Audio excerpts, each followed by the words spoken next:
Dear Year 7 Jess. Dear Year 7 me. Dear Year 7 Ralph. Dear Year 7 me. Dear Year 7 Colin. Knowing you, at that age, thinking you know it all, you won't listen to this. But please, stop and listen. Firstly, your spots will clear up, and you'll go through some pretty weird hair phases, so I have some strong advice to stay away from the blonde peroxide bleach. You'll probably shut up in your room, watching one of the many series you spend your life watching. Word of advice, don't watch Lost, it's terrible. I don't think you've got too much gel in your hair. I think it's perfect, and I think the style is terrific. Absolutely nobody else has that in the school. This year's a pretty big year for you, but you won't look back at it proudly. At school, you don't have many friends, but that doesn't matter. The reason for this is a testosterone-filled, all-boys school isn't your natural environment. Sure, you had lots of friends, everyone knew you, and you were in the cool group. But the cool group doesn't always equal the nice group. It's okay to be feeling confused at the moment. Everyone else is, about their feelings and about friendships and a million other things. There's such a concrete image set out in books, TV and the world around us that a family means a man, a woman and 2.5 kids, but not a dog because you hate dogs. You were pretty oblivious to sexuality and everything that came along with it. The idea of being gay hasn't come onto your radar yet. That will all change. In 2 years' time, your brother's best friend will have come out to the whole school at age 13. Until at the end of year 7, a brave boy in your tutor group decided to come out. At 13 and 14, you make and break a lot of friendships and have that light bulb moment when you realise I'm not quite the same as the people around me. This is when you struggle with what it means to be gay and how it affects the life choices you get to make. You will be wise enough not to pick on him, but your friends won't be as wise. They will pick on him every day, ridicule him. Your brother's best friend will be the first person you confide in when all of these thoughts you didn't know you had start to fill your head uncontrollably. He will betray your trust. These few years are crucial for you to see how much emphasis the world puts on heterosexual being the norm. So you spend a lot of time watching It Gets Better videos and frowning, wondering what gender really is, why we have sexism, and why some men say the word lesbian like it's a cheap joke.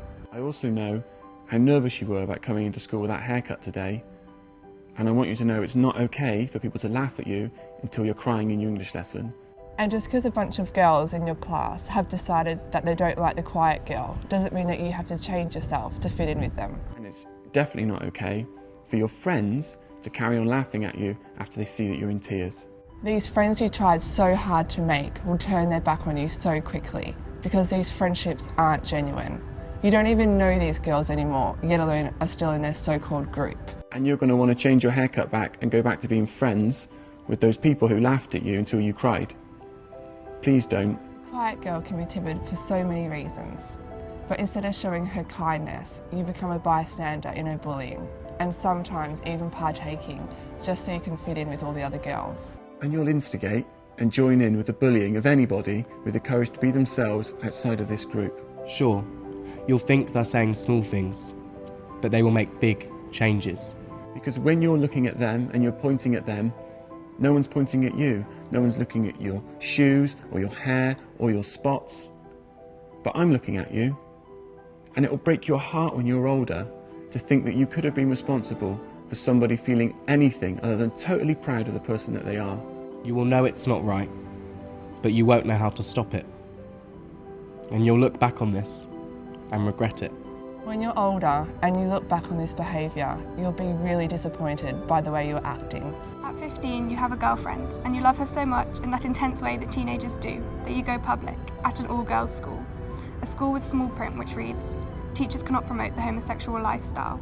There's a lot of staring and whispering which hurts, but you get used to it. Your sexuality becomes just another piece of school gossip before you have fully understood it yourself. One of the worst moments is when you're doing a play, The History Boys, which is set in the 80s and there's a lot of gay characters. And your teacher says, but Section 28 has been repealed now, and schools are much more open. Being such an activist, you proudly declare in front of the whole class that things haven't changed all that much. In the next 2 years, your life will be pretty hard, and you leave school because of the gossip, but you end up in a much happier environment. After the lesson, your girlfriend will tell you that you're embarrassing. You'll be shocked, and you won't believe that she could be ashamed of you, and ashamed of being LGBT and standing up for it. In your new school, you will find a true group of friends who will fully understand you. You will be happy for the first time, and begin to accept yourself. You realise that you have to stand up for yourself, because at the end of the day, you're all you've got left, and that might not seem like much, but I'm standing here, doing what's right for you, and fervently hoping someone else can do what's right for them. 2 years on, after desperately trying to pick at your spots, you will realise that you have a lot more in common with that brave boy in your tutor group back in year 7 than you thought. It is for this reason that you decide to come out to your family and friends, who are very supportive. So I'm 17 now, and I want 12-year-old me to know that your aunts have 3 beautiful children, that 2 teenage boys fell in love via the power of show choir on primetime TV, that your school got called out on national news, and same-sex marriage is legal. So it might not happen tomorrow, or next week, it may even take a few years, but don't let up the fight, because eventually it gets so much better. You will realise that what you experienced at school wasn't normal, and you will meet so many people in your life that will love you unconditionally. Luckily, 2 years on, you have different friends, and these friends actually are cool. These friends will give you your first love, your first kiss, your first drunken nights, and all your future memories. These friends will be your friends for life. Even your brother's friend who betrayed you will apologise and will eventually become one of your best friends. But that boy in your tutor group isn't as lucky. He will be ridiculed, humiliated for 5 years, and you will do nothing to stop it. Because of him, you will now make it part of your everyday life to try and prevent and stop this cycle from continuing. You are not the only person who faces this prejudice in school, but in time you will be proud enough to stand against it. Because you'll realise pretty soon that there's nothing more exciting or incredible than someone's individuality. Just because someone is different, it doesn't entitle you to bully them. Everyone's different. And when you're older, this is one quality about people that you'll absolutely love. So you come to the conclusion that love is love. It knows no boundaries of any kind, and anybody who can't see that is on the wrong side of history. You will realise this, and then make it your conscious effort every day to try and prevent this cycle from happening again. You have him to thank and apologise for this. Firstly, you will apologise to him. You apologise for not standing up for him.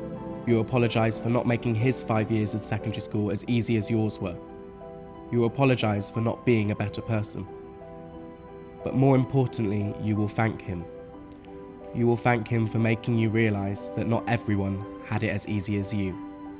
You will thank him for making you realise your calling in life. You will thank him for making you realise that homophobia and homophobic bullying happens every day. And he will make you the person you are today.